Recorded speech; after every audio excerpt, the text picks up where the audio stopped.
Might It's as well save Auckland. You saying let's? Yeah, I want to talk about Auckland FC because Okay, they're the let's best let's team. do Auckland now. I was going to say we could save them till next week when they've like guaranteed won the minor premiership, but they basically got it anyway, so we can Oh, I do don't some want. of I that. don't care about the minor premiership. Like, they had a good win over Melbourne Yeah, they Victory. did. And they They they did. played fun football as they tend to do. And who could have imagined not losing games helps you be good in the A League? So while a lot of other media was crying about them drawing, we were holding firm that the draws were decent results, and they've also had some wins. So let's just check in with the ladder where they've only had two losses this season. You've got a couple teams on six losses. Crazy. They've conceded 23 goals. The next best is Melbourne City on 24 goals. They are the only teams who have conceded less than 30 goals. Auckland FC are awesome. I don't know if this was the best lineup that you've been referring to for the Melbourne Victory game, because I see Callan Elliott was starting. So they seem to have tweaked the lineup a wee bit with Sakai, Hall, Pinnaker, De Vries, then Elliott wide on the right. Yeah, they And started with a back three, which is they've done that a lot in terms of mid-game substitutions, finished with a back three, but this was the first time that they've actually started with a back three. So that was a bit of a different look from them as well. A little bit of a late season twist from Steve Corica. but then you've also got Brimmer pushing up the field a bit without Max Mata. So you had Rogerson playing out on the left, Mai doing whatever his role was, but Brimmer's also there. I like you've said your best lineup. But the good thing is for Auckland FC right now is that they play very good football with a few different lineups. They can change their, I mean, jar forbid I say it, but they can change their formation depending on the opposition, depending on the players they do have available. But regardless of their formation, I think they can just put players in different positions, select different players, and maintain a very high level of football. Two players I want to highlight as players who I think have endured a niggly patch. And again, the niggly patch was Auckland FC drawing games. So how terrible can it be? Alex Paulson and Louis Vestrata. They seem to be returning to their best form at a very important time of the season. Yeah, I don't even think Paulson dipped very much, but definitely in the weekend he made that well, he made one absolutely incredible save, and he has started to look a little bit more of the game-changing goalkeeper that he can be that we've seen at other stages of the season. I don't think necessarily that's anything against Paulson if that wasn't happening at stages before. I think it's maybe just um, you got to have saves to make. Sometimes there are no saves to make because the defense is awesome. Sometimes you can't make those saves because the striker's just in a position where they can't miss because the defense has done the opposite.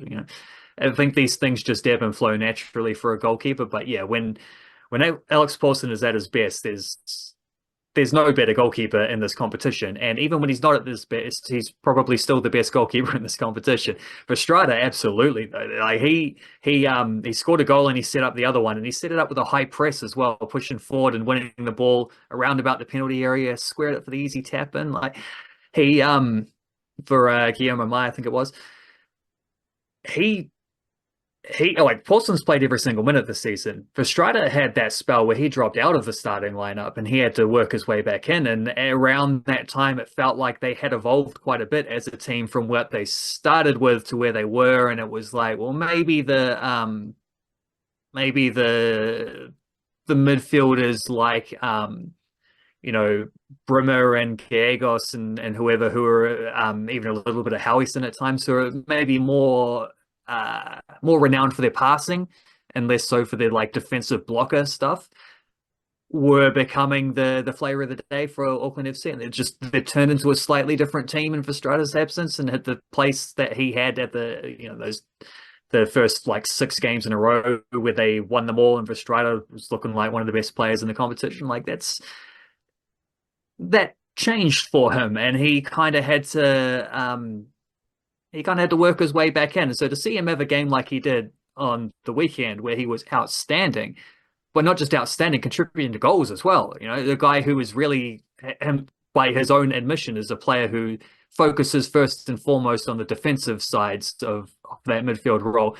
But here he was as a holding midfielder, pushing up, pressing high, winning a turnover, and then setting up a goal with it to clinch the result. Like that feels like a great snapshot of the way that someone like that has well, not just as the way as above, so below, you know, as the way that Verstraeta has adapted through the season, but also the way that Auckland FC as a team has adapted through the season.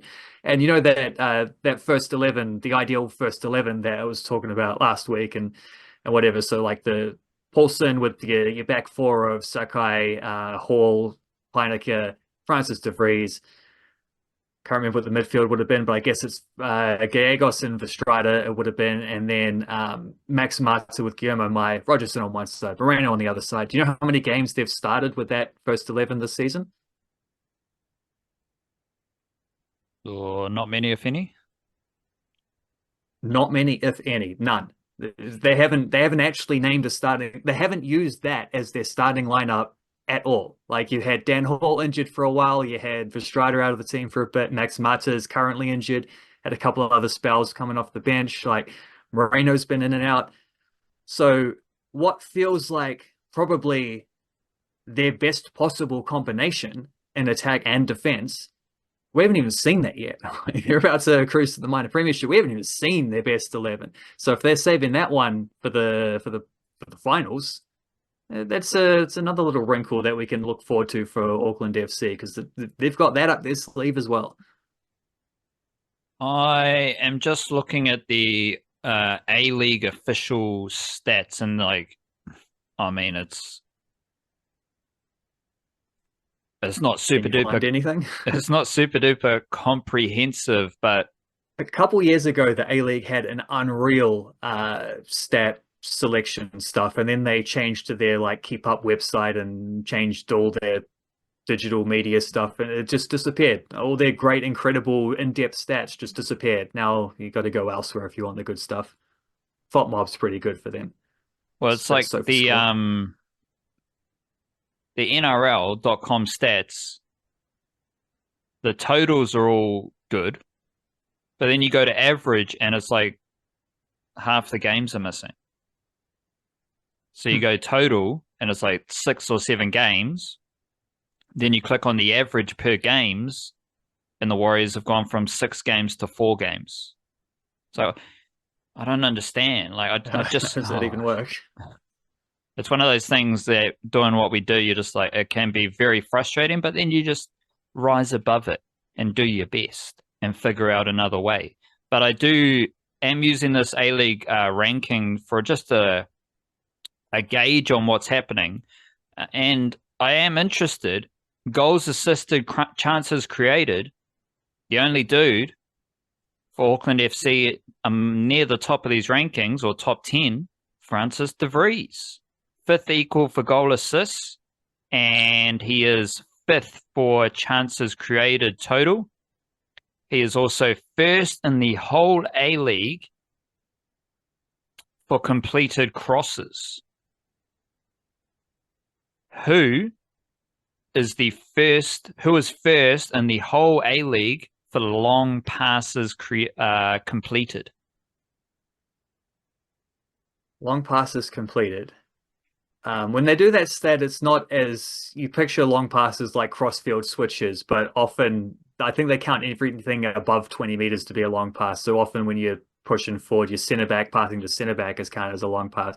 So I'm going to say Nando Peineke might be high on that list. Old mate Zen isn't even top 10. No, hey. It does look like the bro Ollie Sale's second, though, so shout out to him. because That's that means a different thing when it's a goalkeeper making long passes, though, doesn't it? That sort of means you're not doing the Alex Paulson, LB Kelly Hill, Josh Oluwayemi touch and pass stuff with your centre backs. You're just kicking the ball as far away as you can. Let's get it away from these terrible but defenders. my issue with Oli Sale at the Phoenix was that his long passes didn't go to a Phoenix player.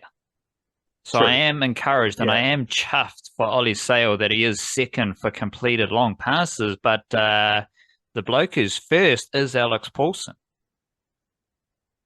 So Alex Paulson, as a goalkeeper, his short passing is wizardry, but he's also first in the whole A-League for completed long passes, as well as being first for clean sheets, as well as Of being course. first, as well as being third equal for saved shots.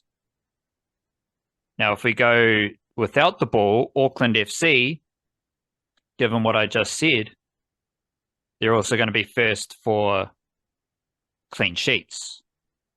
They're also first in completed tackles, and they are first for fouls given. Love that stat category, fouls given. But they are sixth for shot attempts and eighth for shots on target.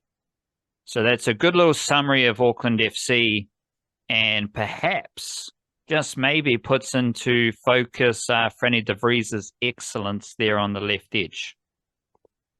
Is fouls given, is that like fouls that they have been given or fouls that they've given away?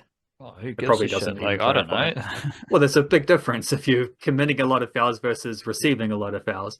Yeah, But but it I kind says, of I hope it's committing a lot of fouls, because if you're the team who wins the most tackles and also gives away the yeah, most fouls, imagine how far above everyone else you must be in just like overall attempted challenges. like there's no, you love your context, you love your explanation. So obviously the A-League website isn't going to offer a paragraph No. explanation. They just say fouls given. But Auckland FC, they're on 295, Western Sydney 271. Where you go completed tackles, Auckland FC 579, Perth on 501. So there's a decent Yeah. margin in each of those categories, which to me suggests that they are Auckland FC fouling blokes, because that's what we love to do. The most combative team in the A-League and also the best team in the A-League. I was watching me XG, Generation XG, and they were doing a breakdown of a Premier League team that loves to win the ball upfield. Can't remember who exactly it was. Maybe a Newcastle United. I don't know. I can't remember exactly. It was a few weeks ago, but they showed a graphic like their tackles in the opposition half, and I was thinking this is exactly what Auckland FC's tackles made type of thing would look like, because all season long they just bully the opposition without the ball in the opposition half. That's one of the reasons they're such a good defensive team. I mean, Paulson can make those saves, Lineker and Hall can win those headers, block those shots, but also it's so hard even just to get into the position to put those crosses in and to get those shots, because what's the word, like